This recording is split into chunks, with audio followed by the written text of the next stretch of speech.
Welcome back to the Audrain Automobile Museum and our exhibition Wonders in Wood, on Land and by Sea. I'm joined here today with our Executive Director, David DiMuzio, and we're here to take a closer look at some of the cars and a boat in the exhibition. And David, we talked about the idea of dividing this roughly into 4 quadrants. The use of wood for utility, for efficiency, for style, and for fashion. And today we're going to start out with the utility part.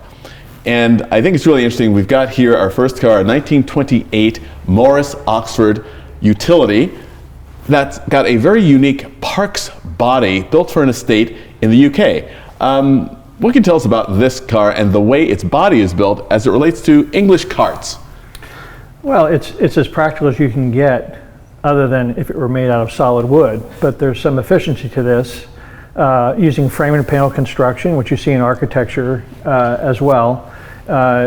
It's strong and light, and it can be built to various proportions and forms, using less wood than solid wood. And in some cases, they even incorporate plywood for specific reasons in the body. What's really interesting to me about this, David, is the fact that we talked about how wood forms have existed over centuries, and this is the traditional way that they built carts, farm carts in the UK from the 15th century on. You still see that same exact kind of carving and construction. Yeah, one feature that I think makes it very English is the heavy chamfer on the rails. You don't see that in American examples so much, and you also see it as wainscoting, like below the chair rail. In some cases in big houses, the whole wall is done with this exact same technique. One of the things that also is very interesting and ties it to that sort of traditional English furniture and architectural tradition is also the ironwork. These wonderful hand-forged nuts that hold on the ironwork, and the central part of the wood framing is also quite interesting to me and lends it a very much English country air. Yeah, it's very simple but elegant. And this is a vehicle built very much for the estate life, with the basket for your shotgun, the side rail holders for your fishing rods. And you can tell that this is a vehicle of great utility, but also of a certain style and presence. One of the things that I also found really interesting about this is the fact that we will talk in subsequent videos about the use of wood as a structural element in bodies of cars. And the gradual switch over to the all-steel body. Morris, which was a maker of relatively inexpensive sort of upper middle class, lower middle class cars, this is 1928. By 1926, they had actually introduced their first all-steel sedan, engineered by the Budd Company of Philadelphia, yes, that pioneered steel construction for cars. So it's really interesting to see that in 1928, this utility is built of wood. So are we starting to see the blending, the blurring of the lines between utility and style? Yeah, blurring of the lines. I also think it's low production numbers. Wood is still very economical. And you would also understand, this is something that we mentioned in the exhibition overview video, and which you haven't watched that, be sure to watch it here in the channel, is the fact that there was also the thinking that wood vehicles or wooden boats are just absolutely impossible to maintain. But think back to a time when maintenance was thought of in a very different way. So on an estate, you would have people who were very experienced in maintaining wood carts, carriages, all of that. So it wasn't as big a deal then as it is today. That's right. Mm-hmm. Now we're going to look at something which is even more utilitarian and on our side of the pond. Let's take a look at a Ford.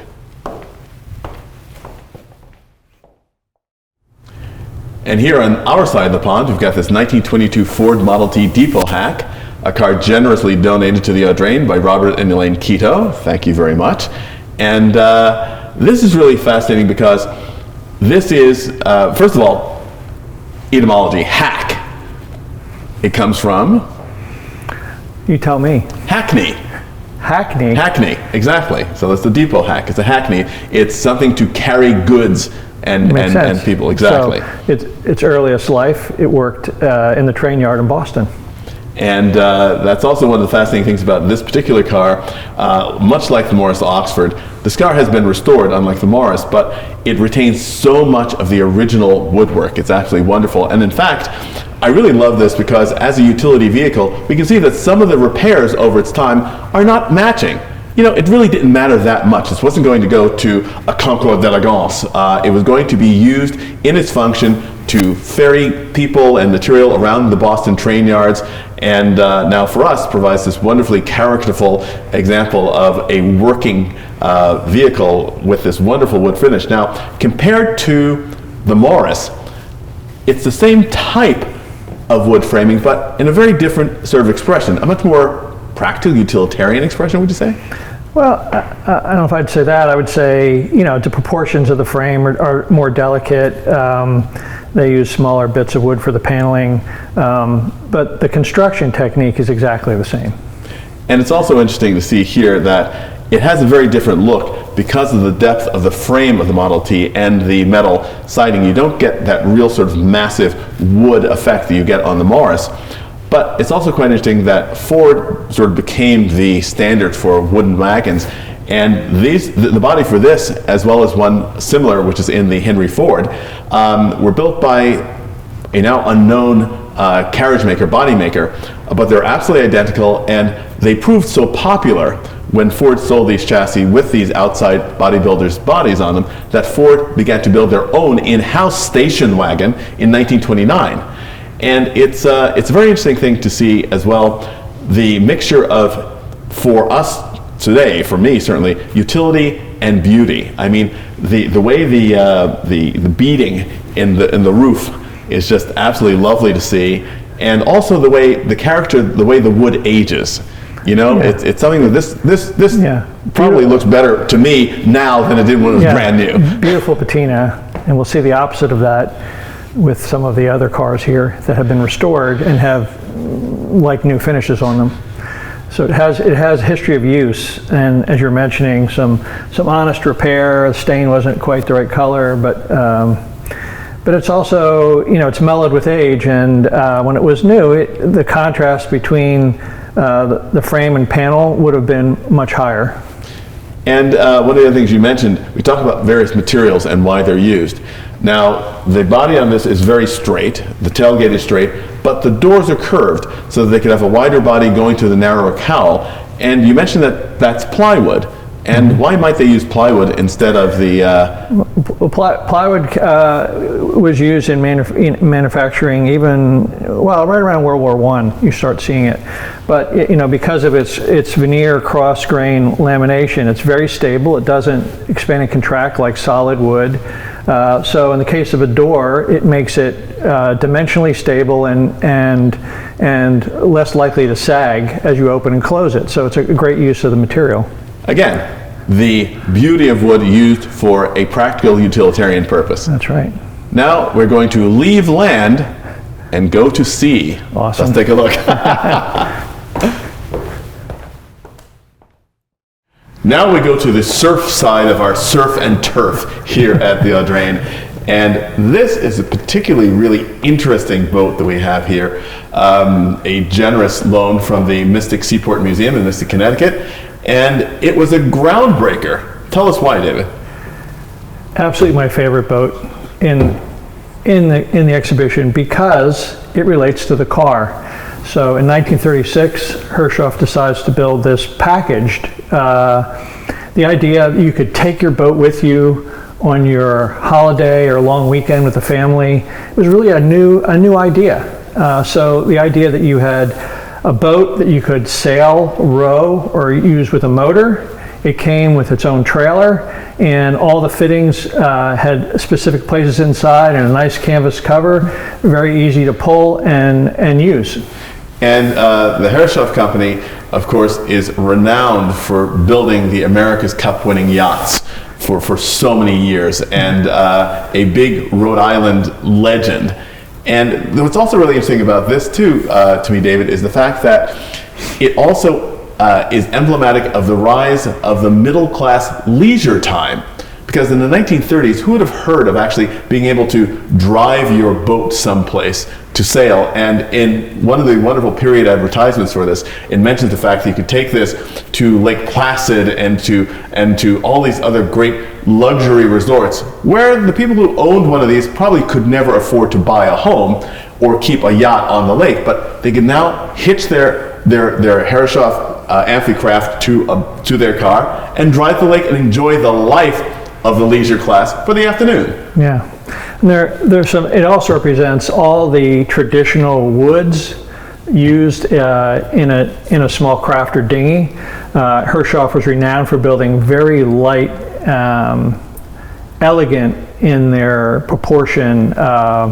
So wood species was selected for specific structural requirements and workability. Typical of these early wooden dinghies, you'll see steam bent white oak frames. Herreshoff always made theirs quite delicate. The whales and keel were also oak. It had oak and hackmatack knees, traditional white cedar lapstrake plank and flooring. The deck, transom, sheer strakes, centerboard, and rudder were all what they would call Mexican mahogany.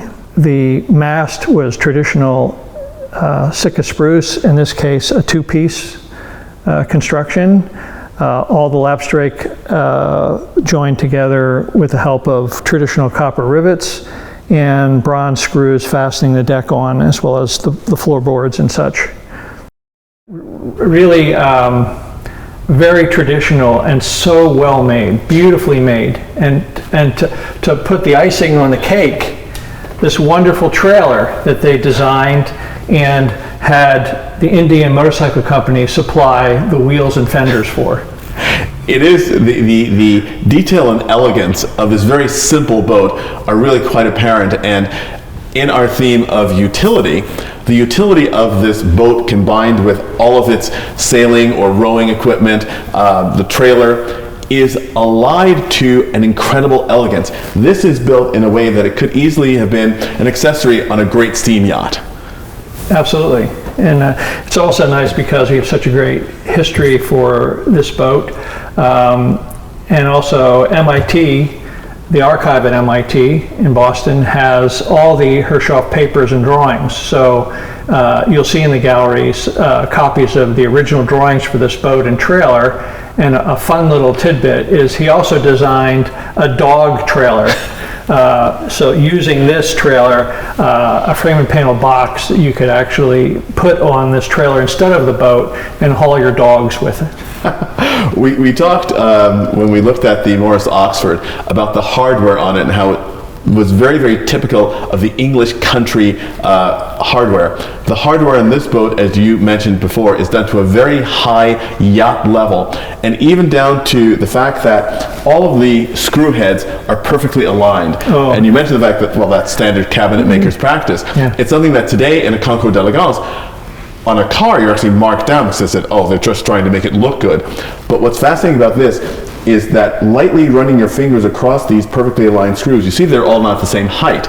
So they are tightened to the proper tightness, but they all align. And that level of detail is absolutely amazing to see. They're so beautifully made. There's nothing better than a Herreshoff dinghy. And so this is also quite interesting. Here in the gallery, we have this paired with a beautiful 1940 Ford Deluxe Woody wagon. And this would have been something you might have seen in 1940 as people were going on their weekends or summer vacations. But it's very interesting comparing it to the Ford Depot hack and even the Morris Oxford shooting brake. We're taking it to a slightly different level. Yes. It's less utility and a bit more style, but we'll get to that in a video to come. Thank you very much for watching this video. If you enjoyed it, make sure that you're a subscriber, that you hit the bell icon to be notified when we put up great new content, and be on the lookout for all the other great videos that we have. Watch for us on Instagram as well. Thanks for watching.